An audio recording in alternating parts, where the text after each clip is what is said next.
But one of them is. She wants to see more women in politics. Now, when you ask ChatGPT for a list of Well, you ask decision-making Google, skills, who's GPT? ChatGPT is Google on steroids. Really? Yeah. Where's that? That's at? what they say. Where So can I you find go. it at? Don't make me tell you how you use it online. I just know my Where can I phone go and have it. find it? It's on my phone. I don't know how it did there. I just know it there.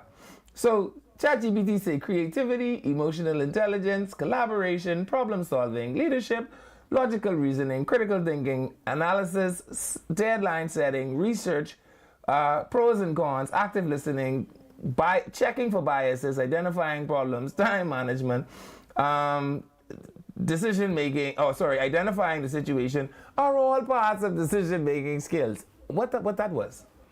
Decision-making skills involve the ability needed to make sound judgments and choices between multiple options. These skills are essential for problem solving, leading teams, and achieving goals in both personal. So she was an off on that. What? The woman say, one of the decision-making skills I am using is I want to see more women actively engaged in politics. That don't make sense? Okay. But anyway, so the question I have is, why are they still doing this, spiritual advisor? Why are politicians going on about who plan to run? I don't get the purpose of it. Why is that something, why are we doing it? What are we hoping to achieve? I don't know. So have you been following the elections in Trinidad and Tobago? Briefly, I just read it. I was trying to get the gist of it. I couldn't finish it because I got distracted. What distracted you? Did you not use your decision-making skills? Yeah. Well, at the time, I didn't do that. I was busy doing some work. I just saw it flipping through the phone. I saw it, and then I think I saw that Canada basically has a new prime minister. Canada has an interesting situation. Canada's situation is that the Liberal Party has won collectively the most seats of the parties, and then there are some independent seats. And of course, depending on what the independents do, they will end up with a coalition no matter what happens, right? Because they will end up with a party and then some independents, kind of like the 67 election. So who can they join? They could join anybody, but then that would determine who forms the government. Yeah. As it stands right now, it looks like the Liberal Party will form the next government, which is the same party that Justin Trudeau led, which is the same party that his daddy led, right? So eventually, I assume that party will become the next government of Canada, right? And if you remember, just 10 years ago, Justin Trudeau was the blue-eyed boy of the Western world. He could do no wrong. If he killed children in the road, Canadians would make an excuse for him. He could do no wrong, right? His daddy was Pierre Trudeau? Good. Pierre Trudeau could do no wrong in the eyes of Canadians at one point. But interestingly enough, 10 years later, Trudeau has to leave office or risk his party losing. Yeah. They want him out. In a similar fashion, Keith Rowley, Prime Minister of Trinidad and Tobago, a juggernaut in politics, somebody that is seen as a people's prime minister, certainly a power figure in the CARICOM community, leader of CARICOM during the COVID pandemic, for all intents and purposes, very popular, steps aside to make room for younger leadership. I think somebody almost 20 years his junior. And up from the ashes, Kamala Passar proves to us that as long as you don't dare, my daddy would say to me when I was a younger boy, you want to see some things? Don't dare. You believe that? If you want to see some things, don't dare. The longer you live, the more you learn. Yeah. That's what it is. So Kamala Passar, at what, 73? Yeah, she is 70. Is about to be Prime Minister of Trinidad and Tobago again. She was Prime Minister in 2010. Of course, I think some of her policies just didn't resonate well with the people of Trinidad and Tobago. Raleigh provided a more sober-minded, firm, decisive kind of posture in his leadership. For what it was worth, the people loved it because they returned him to office convincingly in 2020, amid a snap election in what Darren Enfield called in Churchillian times, right? Raleigh was able to maintain, despite having Churchillian times. To the contrary, we saw Hubert Minnis obliterated at the poll during the same very difficult times with the same set of circumstances, albeit Trinidad got more money than us, right? They got a bigger population than us. They have oil industry, etc. Right? And of course, they got corruption as well because they are the terrorist capital of the CARICOM nations.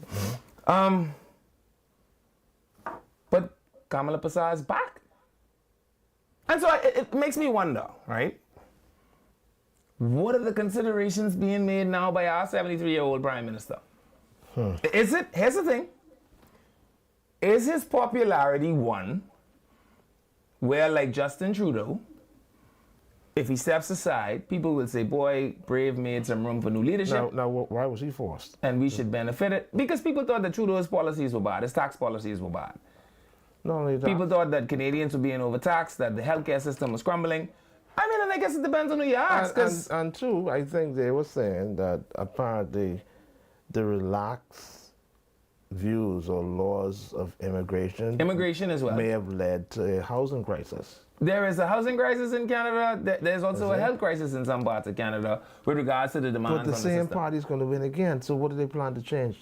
Well, if you change the prime minister, you change the policies, I assume. Okay. Right. Okay. But it's a consideration of our now 73-year-old prime minister, right, to hold on because he doesn't want what happened to Raleigh to happen, and he's popular enough and thinks he can win. Or does he at any point think, well, maybe I should be like Trudeau. I'm popular. People still really like me. But they may suffer from some fatigue. And if I move aside, I give my party a better chance at winning, which then ensures our longevity. And who knows, they could make me the Governor General. Because Justin Trudeau is, what is he, 54? I don't think he's going to retire. I don't think he's going into retirement. I think he's 53. I'm not sure. Yeah. He was 42 or something, or 43 when he was elected the first time. So the point I'm making is, how do leaders determine this kind of stuff? How do you as a leader, popular enough to still be a favorite among some circles, right? I imagine that the people that have pledged their allegiance to you still do so handsomely, and you don't have to fight for that or grapple for their 53 for their revere. So you think he's going into any retirement? I doubt that. They're probably going to make him Governor General. He's probably going to be Governor General in the next 7 years or so, right? If he could ever work on his family life, because I think his wife is trying to leave him. Huh? He's young. He's pretty young. Yeah. But you have to think about these things. Here's the other question, right? For the people like me that continue to remind the public that the Prime Minister is 73. Kamala, 73, and she's an old woman. And Trinidad say, boy, would they love old women? They wanna, yeah. So how do you know? How do these things? How do you make the determination in leadership that my time to pass is now? I saw TD Jakes over the weekend hand over the Porter's As house. long as the people want you, I guess. But can that be to your demise? You know? The people wanted Christie. Everyone that says that Perry Christie was the fault for the PLP's defeat in 2017, to that I say, no one on that ticket had enough brains to run as leader of that party with any great confidence that they could have won. Christie was the big thing on that ticket. So the people loving me may not be enough. Prime Minister Raleigh handed it over to a man, what? How old is young? 56 or something like that? I don't think he's 60 yet. So you have a woman 15 years his senior there's about. Is it about ageism? What do the electorate in these Western countries want? It's interesting. It all depends. I didn't think that we'd be able to answer it, and so I thought I'd open up the phone lines once I asked that question. So, producer, we could open the phone lines? Let's open up the phone lines. Because now, the question I have, after seeing what has transpired, we're going to the break. When we get back from the break, the phone line, see, I was trying to let you all come early. I try. Stuart Young? Stuart Young. How old is he? 50. 50. A woman 23 years his senior beats him to be Prime Minister. Anyway, when we get back on the next side of the break, we opening up the phone line. Tell me what you all want from Brave, because I can't figure it out. And based on what I see, there's no real way to tell what is the best formula. We'll be back. I'm Levan Miller. Bradley Roll is with me in studio.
Welcome back to Freedom March. We have Tanya on the line. Hello, Tanya. Good afternoon, Spiritual Advice, and good afternoon, Mr. Miller. It's your girl, Tanya, coming to you live from Shop Smart Department Store, your miracle, right here at number 122 Marquis Street, where we say we're here for you for whatever season of your life and for everyday living. It has gotten so much better here at Shop Smart because for Mama, we have taken 20% off store-wide and up to 50% off on all of our Mother's Day items. You can come on in to Shop Smart, the home of the smart shopper, and pick up all of these lovely items you see for Mother's Day. We have got all of the teddy bears, we've got the throw pillows, we have got the candles that are only $1, the Zodiac candles for $1. We've got the spa items starting at $1.50 that you can come on in and pick up. We've got all of your picture frames. We have got your 3-piece gray set, dish set, that is the saucer, the bowl, and the cup for only $7. Yes, you can come on in to Shop Smart right here on Marquis Street, and you can get yourself everything you need for Mom. You can get your blinds 20% off, your curtains, your sheets, your comforters, your rugs, whatever Mama need to get that house decorated. You can come into Shop Smart and take advantage of our 20% off store-wide sale. But we have also got 30% off of our pot set, and we have got 30% off of our 30-piece gray set. Shop Smart is open Monday to Saturday from 9 a.m. until 6 p.m. for your shopping convenience. Or you can visit us on our website at www.shopsmart242.com or give us a call here at the store. Our numbers here are 698-1051 or 698-1052. Or reach out to us on our social media handles. That is ShopSmart242. We are on Facebook. We are on Instagram. We are on TikTok. Mr. Manka, Mr. Miller, and you, Spiritual Advisor. You know, here at Shop Smart, we always remind you to shop early, to shop often, and to shop smart. You have a fabulous rest of the day. So much, Tanya. Thank you, Tanya. So, I understand somebody told me that they can't get the Shop Smart jingle out of their head. They say they just hear it all the time when they drive it in their car. But let's go to the phone lines. Welcome to Freedom March, caller. Hello. Hi. Are you there? Hello. Hey, caller. Go ahead, caller. Hello. Hi, caller. Yeah, this is Gary Lordroll here, calling with my good friend Levon. Hey, Lord Roll.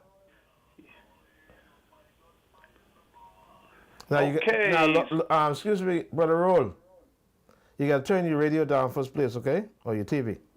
Get on. Sorry, I didn't realize it was up. No, sorry, I'm very sorry. Yeah, All right, no problem. Get that feedback.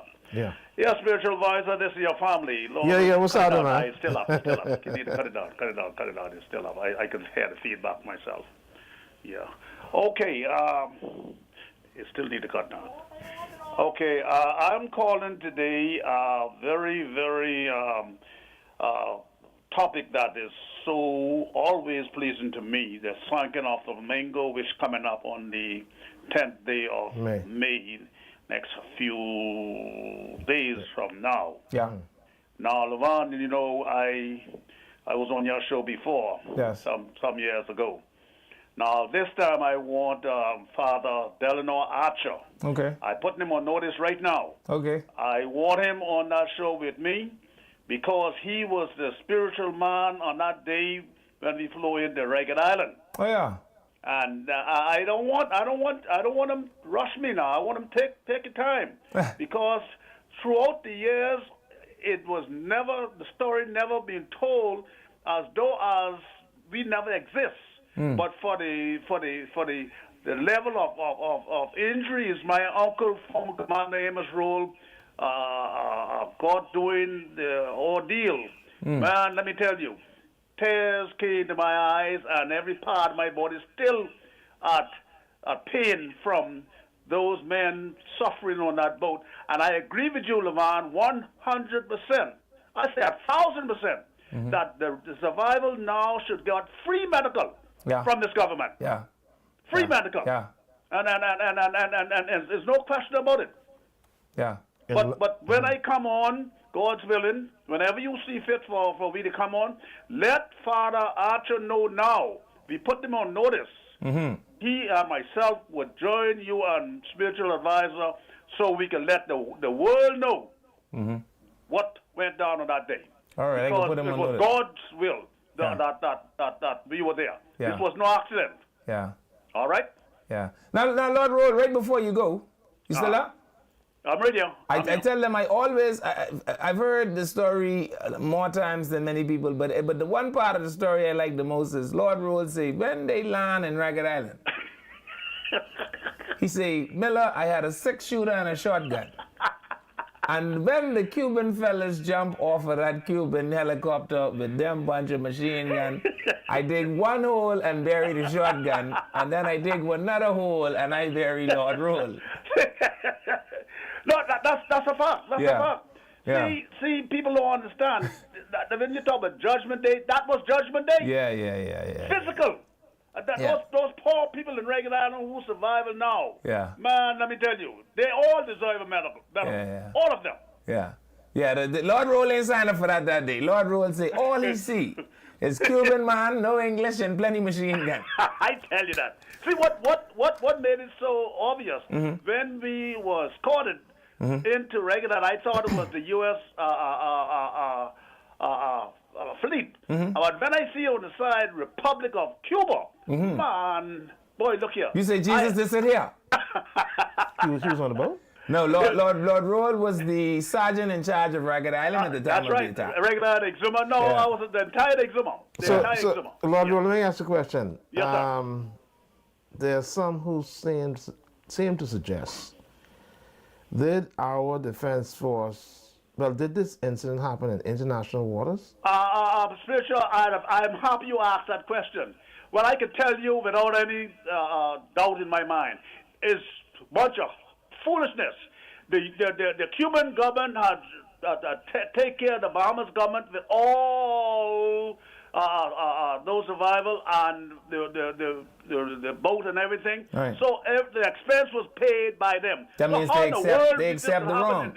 In Cuban water, if they're held responsible for what's going on. Yeah, I feel the same way, Lord Roll.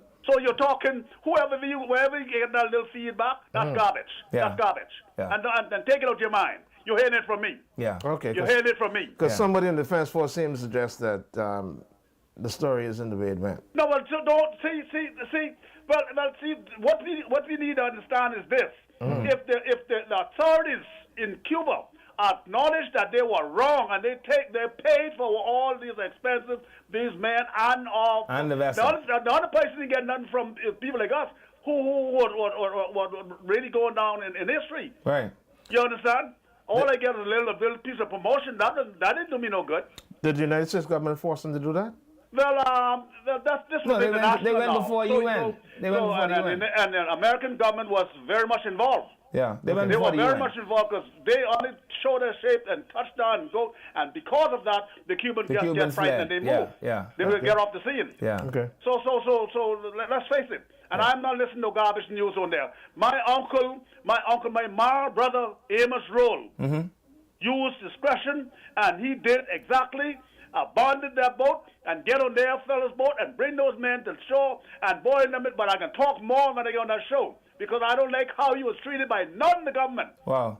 Before they name a boat in his honor, the name him what is the name? Kamalami. They named it Kamalami. Yeah. Before that, I'm hurt about that. And Cascarilla. Cascarilla, see, I'm hurt about that. Yeah. This is a man who went overboard with his men and for his country. I couldn't even get an honor of that vote in his name. Interesting. I wrote a piece about that, Lord Roll. I'll send it to you. It's titled Her Majesty's Bush Ship. Thank you very much. So I'll send that to you, and we'll definitely get together, Lord Roll. But we will. Yes, sir. Thank you. And Bahamas are coming up soon. Yeah. So Take care. So we Thank have you, to man. put Father You're Allen. welcome. You're welcome. Appreciate it very much. Okay, We Lord. put Father Allen on Right. notice that Lord Roll summons in him. That's interesting. 323-7775. Welcome to Freedom House Call. You're live. Yes, good afternoon. How are you, Mr. Miller, and how are you, spiritual advisor? Doing well, thank you. Good. I didn't have a chance to call in yesterday because the line was so busy. Yes, ma'am. But it would really disturb me about a caller would call and tell you all stop reading the Bible on the show. God forbid. God forbid. Stay on the wall. Don't come down. Spiritual advisor. And don't come down. Oh, you hallelujah. continue to read the word Oh, because hallelujah. that's what you're living by, the word. Oh, Absolutely. hallelujah. And Absolutely. you say, before the word passed away, Heaven and earth. Heaven and earth pass. will pass away. Oh, You hallelujah. better believe it. So whatever we need is in the It's word. in the word. It's in the word. You sound like a Baptist preacher now. That is our guidance. So you be encouraged. Yes, Oh, ma'am. yes, Absolutely. God bless you, We both of appreciate- you. Yes, and God bless you And have a too. blessed day. You do the same. Thank you so We got much. more calls. Roll the calls. Good afternoon, caller. Welcome to Freedom March. Hey, Miller, Hey, what's happening? how you good? Spiritual advisor. Yes, sir. You know what's wrong with us Bahamians? We don't try to sit down, hear what's out there, and try to go and analyze it properly. Now, yes, I respect, love, Bible those men, for those men that went down on the Defense Force vessel, Captain Williams and all of those, and Boys Brigade, all us, and Frederick Tucker and them, all us go up together. Okay, That's now, David Tucker and as Frederick long- Stirrup. Yeah. Yeah, Frederick Stirrup. As long as that incident happened, every year we get on the airwaves and we try to, why this ain't happened to those men? Why that ain't happened? Why this happened?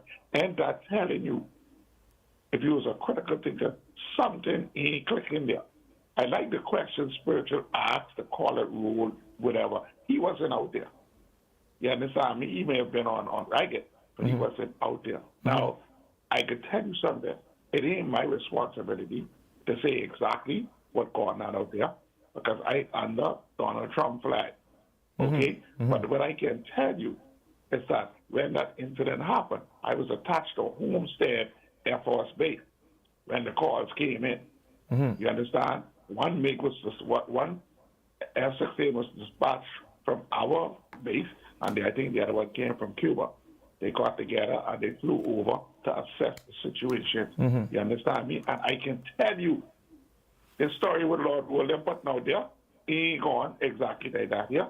Oh, I can't Lord. tell you what's going on. And that's why we have so much difficulty trying to get these men to be recognized and all of that. But Now, we don't y'all do recognize some them. They got investigative national training. honor now. Pardon me? But they got national honor now. Listen, but they could get it. They deserve it of it. What they need to do is tell the story right. Because I've been hearing some the different. Americans know. Yeah, I've I'll been call, hearing my different friend, I'll stories. call my friend Captain Whitfield Neely. He has the best recount of the story I've ever heard, actually. Well, I can tell you one thing. Fishman, especially you getting catch a jar, the cook a jar and call you fish stink. Oh, boy. But the Americans know. And it ain't the Americans' duty to tell the Bahamian people or to lie to them all of these years. Dying their responsibility. All right. Thanks for taking my call. No problem. All right. Let's take another call. No more? Welcome We got a to call. Let's go for it. That was stupid. Hey, Pumpkin. Hey, what's happening, man? Everything good, buddy? It's advisor. Yes, sir. You know, I call in to the gentleman who said a powerful story. I wonder if we should name the boat after the heroes, my Defense Force heroes, who died for the country. They had ships named They after name them after already. boat after politicians. No, they had ships named after them already. Yeah, but Yeah, I mean they weren't like fancy ships. My understanding is that they were repurposed ships.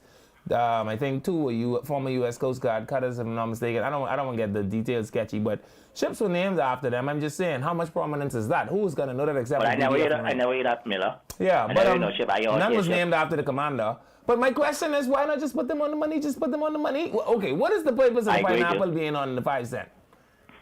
I agree, Joe. Yeah, you probably eat pineapple from Dole. You don't even eat pineapple or eat And my other point is, they just launched a book about the various heroes. I wanted they in that book they launched today. I don't know. You aware of that? I know that there was no. I see them at the jury under the tent and all like he there today. You take our hero from the defense force in that boat? I'd have to get a copy. Anybody with a copy, bring me one, please. I hope so. If that's not, it'll be pride and shame. But I want to see a female here at that group, man. See, you mean the defense force? Yeah. Well, you realize that as of May 7th, Natasha Miller will be one heartbeat and a blow of air away from the top chair. Well, we think top chair means she'll be the Commodore. Yeah, she will be one heartbeat and a blow of air away. Should I bet on your word? Well, No, she's not going to be the Commodore. I don't want Floyd heart to stop beating. Oh, yeah. But but I appreciate that gentleman. He's my hero, and he should come on the show. I heard a lot of stories. A good friend of mine, I won't call his name, he told me some stories about that. Yeah. That's a controversial story about the Cubans and that. But I want to hear a story. Yeah. Come on your show. Rodney Monk show. All right. Go on. All right. Clive Taylor tells me when that Rodney coming back, man? As soon as he's able to. That's tomorrow? Well, you pray. You a praying man. You pray and watch God wait. And you are a faithful man from Church of God. Have a good praise day. the Lord. Yeah, Cladwell Taylor says that when he felt the hot metal pierce into his skin as a radio room operator, he knew that death was near. And so, I mean, people get into what happened that day. What we know is that the Flamingo was actively engaged in its role and duties. And they thought those men were under attack. Fishing in Cuban waters. Well, here's the thing. Do you realize that right now, Defense Force vessels, with the multilateral arrangements and agreements, we have chase boats very near Cuba now. You can't chase them into Cuban waters, though. And you hear what they say to you? Yeah. Because that's what the drug drug boys is run parallel to international and Cuba. Try it now. PDF boat will run you on. They run right on the edge. We'll push you on the Malikong wall, boy. Come after them. You try it. They dash in the Cuban waters. You are going to go to the calaboose. You all ain't coming this way. You are going to go to the calaboose. We got any more calls? Welcome to Freedom March Call Your Life. No calls? So Spiritual Advisor, while we don't have no calls, while they're waiting on them to call, Prime Minister Passar, let me tell you what she said last night. The victory is a remarkable comeback for Prasad Bazar, who's 73. And she said in her victory speech to crowds of cheering supporters late on Monday, the victory is for senior citizens to keep their pensions. The victory is for public servants to get their rightful salary. The victory is for the reopening of children's hospitals. This victory is to once again give laptops to our children. The victory is to create over 50,000 jobs. And so this victory is yours. And that is the basis upon which she was reelected. So the question becomes, sounds interesting. What do people want from their government that is now in power? Because as popular as Prime Minister Raleigh is, his response last night was that tonight is not a good night for the PNM, but it might be a good night for Trinidad. Things have gone very well with the process. The results are coming in now, and from what I can see coming in, it is clear that we've lost the election. Mr. Young, who was the Prime Minister for about as long as ice has lasted in an open freezer, said the electorate has spoken. We look forward to tomorrow morning. Tomorrow morning, you will see a strong PNM back on the road, back servicing the population in Trinidad and Tobago. Welcome to Freedom March Call Your Life. Hey, Spiritual Advice, how you do? All right. Levon. Hey, buddy. Hey, good. Listen to me. Raymond Tucker live right on Moore Avenue, right opposite me and Malachi Lundy. I would hope one day that they move that name of Moore Avenue and name that Tucker Avenue or Tucker Way. He was a student of Princeville, where also Mr. Lundy used to teach. But I call you on a more tight note. I am in talks with one of the gentlemen that was on the boat that was shot down by the Cuban with his wife. She still has the clothes that he had worn.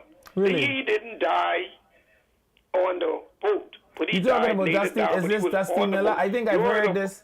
I think I've heard this about Dusty Miller. Is it Dusty Miller you're talking about? No, this is Oscar Miller. Dusty Miller, Oscar Miller. Yeah. That was the one that guy, the camper, the thing with the cigarette So you had to put the cigarette on the compass for them to see where they were going. Yeah, they came into Ragged Island with the ship docking, and they navigated for, I think it was 13 hours by cigarette light. Yes, and she also has the drawing that he was telling the story. He was telling the story to some people, and he was telling the story. They were drawing the picture at the same time. Wow. She has the picture. She has the clothes that he had worn during that event. Wow. What you suggest that I advise her to do with that? I don't know. She should reach out to Antiquities and Monument. There may be some actual value there. I don't know. But I know that it is said. I don't know if she'll get something, but I mean, it could be memorialized. I don't know. I'm not in the business of antiquities, but it is said that all of their belongings were lost aboard that ship. And No. The clothes that he wore. That's what I'm saying. And so, if you're telling me that he has the actual clothes worn during the event, yes. You never know. It may be something Antiquities and Monument doesn't mind taking a look at. But I'm not sure if we care about those kinds of things, caller. Can I tell you why? Why not? Can I tell you why? Yeah. When I joined the service 22 years ago, aboard the shipwright sat the HMBS Marlin.